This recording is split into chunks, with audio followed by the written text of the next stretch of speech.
మా సల్లంగానే నీళ్ళు తాగినా నీళ్ళు బదులు నిప్పులు నా సౌతి ఆ నిప్పులు నేను మింగేస్తానా నా కడుపు మండిపోతాదే నీ కడుపు మంట చల్లారిపోద్ది. ఏందమ్మా ఇదే అమ్మే లచ్చమ్మా నీళ్ళు ఇచ్చిన దానికి ఏం మాట్లాడుతున్నదమ్మా ఈ పిల్ల?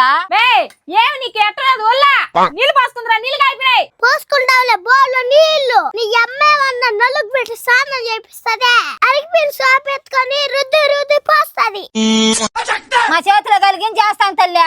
ఏం మీ ఇంటికి అన్నలకు పెట్టండి స్నానం చేయవా నువ్వా? ఏ పోయే నీతో ఏంది మాట్లా. నేను వచ్చి 2 రోజులైంది. నీ బతుక్కి ఒక చేత గుడ్లు తెచ్చిలచ్చి లచ్చమ్మా ఏంది ఈ పిల్ల బాధ? దానికి ఒళ్ళంతా కొవ్వు పెట్టాలాడుతున్నది మా ముందు దాని అబ్బకు పడితే. అవును మా అబ్బాకి పడితే మీ కథ చూయేస్తాడు. అత్తగారింటి కాడు ఎందుకు అని గుమ్మ ఉన్నాడు. మీ నాయన తాగేసేస్తే మేము గొమ్మనుంటాం పోయే. నువ్వెందుకు గమ్మ అంటావు? ఇచ్చి పెట్టేస్తున్నా సౌత్ కదా నువ్వు.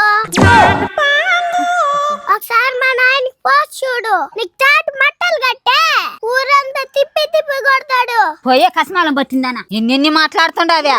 ఓన్యా నీ కూతురుకు నువ్వే పోసుకో నీళ్లు. ఒసే అట్టప్పుడు ఎందుకు రమ్మన్నావే మీ ఇంటికే? కస్మాలం పట్టిందాన్ని నువ్వే. లచ్చమ్మ తలకాయ నిప్పుకున్నది నాయన. పోయా నా సౌతే బుద్ధి లేకుండా వచ్చినానే మీ ఇంటికే. మీ రామే తల్లి నువ్వు ఆ నీళ్లు పోసుకుందురా. వదులు మా నీ అమ్మ మాట్లాడుతూ ఉంటే నేను వినాలా? తలకాయ తినబోకు రామే.